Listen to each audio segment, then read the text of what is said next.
Everything the court has allowed us to release. Which court are you talking about? 3 separate federal courts have come in and said. We're talking about the evidence you've got. It's got nothing to do with what those courts have. Do you have any idea how the law works? Do you want me to break the law in a federal judge's order? No, I want you to follow your own word, Director Patel. You said up there it was under the direct control of the FBI director. He had the black book. Everything I have direct control over, we have gone to court. You haven't. Complete your sentence. Everything you have direct control over, you said.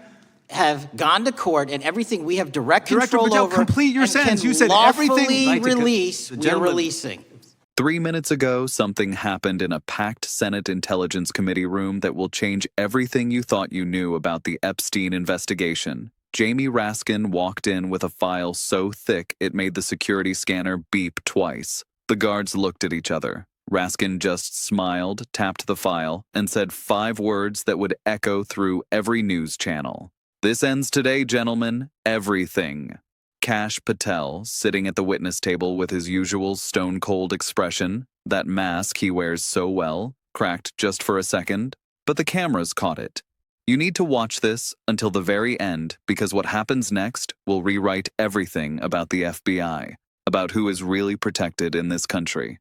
If you're new here, hit subscribe and turn on notifications. This is the moment the wall breaks. Senate Intelligence Committee, room 216, 9:47 a.m. The room was packed when Raskin arrived, every seat taken, journalists against the back wall, cameras at every angle. But nobody expected this. Raskin had 3 assistants, each carrying identical black cases. They set them on the table. Click, click, click. 3 cases opening simultaneously. Inside each one, stacks of documents. Red tabs, yellow tabs, green tabs. A filing system so organized it looked prepared for months. Patel watched this. His lawyers watched this. You could see it in their faces. That realization they'd walked into something they weren't prepared for. The first 20 minutes were standard. Other senators asked about counterterrorism budgets, cyber threats. Patel handled them efficiently. Short answers, no details. He checked his watch twice, looked almost bored. Then Raskin took the microphone. "Director Patel." The room shifted. The energy changed. People sat up straighter. Cameras refocused. "I want to talk about a package that was delivered to my office 36 hours ago." Patel's expression didn't change. He's heard this before. Anonymous sources, leaked documents, conspiracy theories. He has his standard response ready. "Senator, I'm not aware of any specific..." "I'm not asking if you're aware." Raskin opened the first file. "I'm telling you what I found. This package contained a USB drive. On that drive were 2,300 pages of internal FBI correspondence spanning from June 2019 to February 2025. He paused. 2,300 pages, 6 years of emails, memos, directives, and reports. All from inside your organization, all documenting a systematic cover-up of the Epstein investigation." The room went silent. Not polite quiet, the heavy, thick silence of people who just heard something they can't unhear. Patel leaned forward slightly. "Senator, I categorically reject any characterization of the FBI's handling of..." "You can reject it all you want." Raskin pulled out the first document. "This won't change what's written here. Document 1. Date, June 14th, 2019. FBI Miami Field Office to FBI Headquarters. Subject line, Epstein investigation, high-profile targets." He held it up so the cameras could see it. "In this email, the Miami office reports that they have identified 34 individuals connected to Jeffrey Epstein's operation. They have witness testimony, they have flight records, they have photographic evidence, and they request permission to open formal investigations into these 34 names." He set the document down. "Do you know what the response was, Director Patel?" Patel didn't answer. "The response," Raskin continued, "came 3 days later from FBI headquarters. Quote, not advisable at this time. Recommend holding pending further review, signed by the Deputy Director." He looked at Patel. 34 names, evidence in hand, and headquarters said, wait. That was 2019, 6 years ago. How long exactly were they supposed to wait? One of Patel's lawyers, a sharp-eyed woman in her 40s, leaned over and whispered something. Patel shook his head. No, he was going to handle this himself. Senator, decisions about investigative priorities involve complex considerations that... Complex considerations, Raskin's voice cut through. Let me show you how complex it got. Document 2, August 10th, 2019, 1 week after Jeffrey Epstein's death. He pulled out another email. FBI internal memo from the Deputy Director to all field offices. Subject, Epstein matter, case closure. Quote, effective immediately, the Epstein case is considered closed. All subsidiary investigations are to be suspended. All evidence is to be transferred to headquarters for archival purposes. He paused. Archival purposes? That's FBI code for bury it and forget it. A murmur went through the room. Journalists were typing. Committee members were exchanging looks. Patel's jaw tightened. Just barely. But it tightened. But it gets worse, Raskin said. Because 6 months later, in January 2020, before Ghislaine Maxwell was even arrested, an FBI analyst sent an email to their supervisor. He read from the document, quote, we have compiled sufficient evidence to move forward with Maxwell. Why are we delaying? Response from the supervisor, political sensitivities. We are waiting for clearance. He looked at Patel.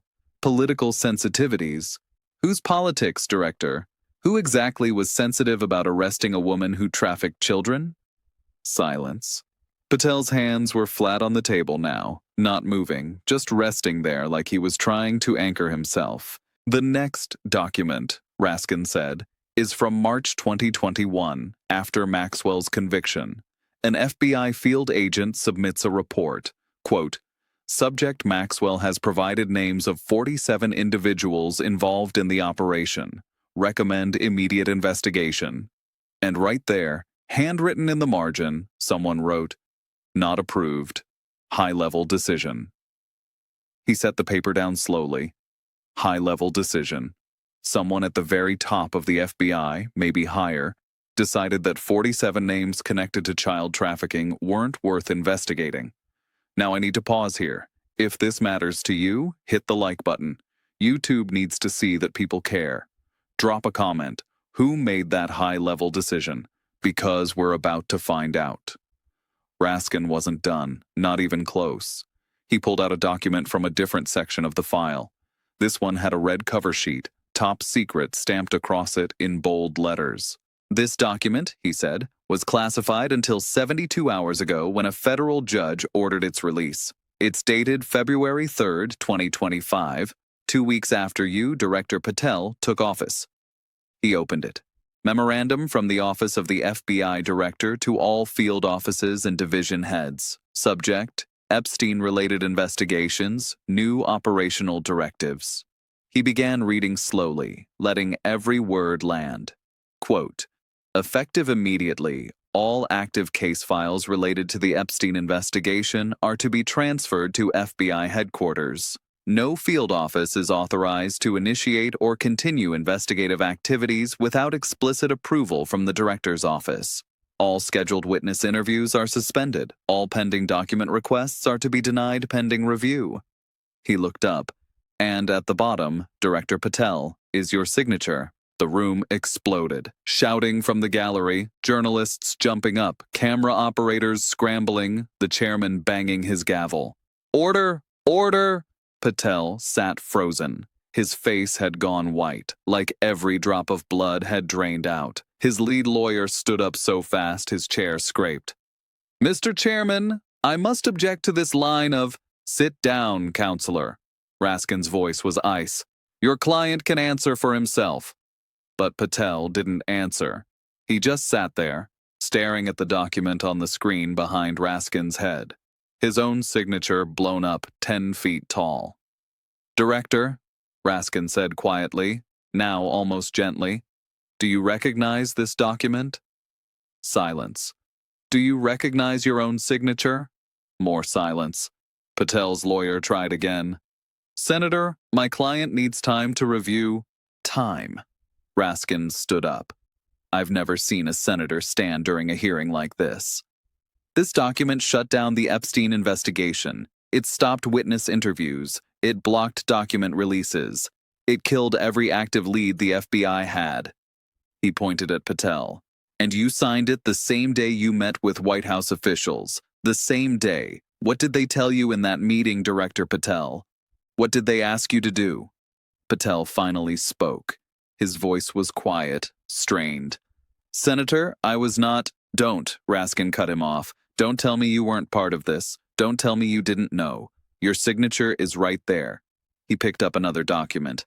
And here's what happened after you signed that directive. FBI activity on Epstein-related investigations dropped 94%. Witness interviews, 0. Document analysis, 0. Field investigations, 0. You didn't just slow down the investigation, Director. You killed it.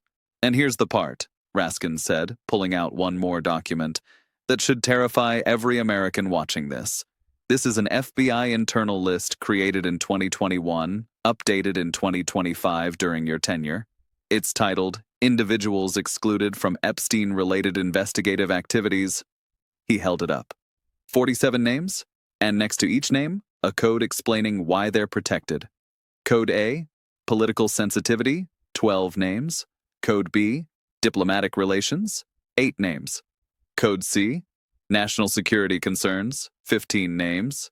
And Code D, he paused. Code D, Executive Branch Protection, 12 names. The room was dead silent. You could hear people breathing. Executive Branch Protection, Raskin repeated. The White House is protecting 12 people connected to Jeffrey Epstein from FBI investigation. He looked at Patel. Is that National Security, Director? Or is that a cover-up? Patel's lawyer stood again. Mr. Chairman, my client invokes his Fifth Amendment right. He will not answer this question or any subsequent questions regarding— The room erupted again. Fifth Amendment. The FBI director was taking the fifth. Raskin just nodded slowly, like he'd expected this, like he'd wanted this. Fifth Amendment, he said. The right not to incriminate yourself. He walked back to his table, gathered his documents. The FBI director believes that answering questions about the Epstein investigation would incriminate him. He looked at the cameras. American people, are you hearing this? Your FBI director, the man responsible for federal law enforcement, can't answer questions about a child trafficking investigation because he might incriminate himself. He sat down. These documents will be released to the public tomorrow morning. All 2,300 pages. Every email, every directive, every protected name. He looked at Patel one last time. The truth always comes out, Director. Always. And you just made sure the whole country knows you've been hiding it. The hearing ended 5 minutes later. Other senators asked questions, but nobody listened. Jamie Raskin had done what nobody else would do. He'd named the cover-up, shown the documents, trapped Patel into taking the fifth. Within minutes, the internet exploded. Or Raskin 47 trending worldwide. Cable news cutting to emergency coverage. Legal experts debating whether Patel just committed career suicide. And somewhere in 47 different locations, 47 very powerful people were probably making very panicked phone calls. This isn't a conspiracy theory anymore. This isn't speculation. This is documented fact, entered into the congressional record, backed by 2,300 pages of evidence.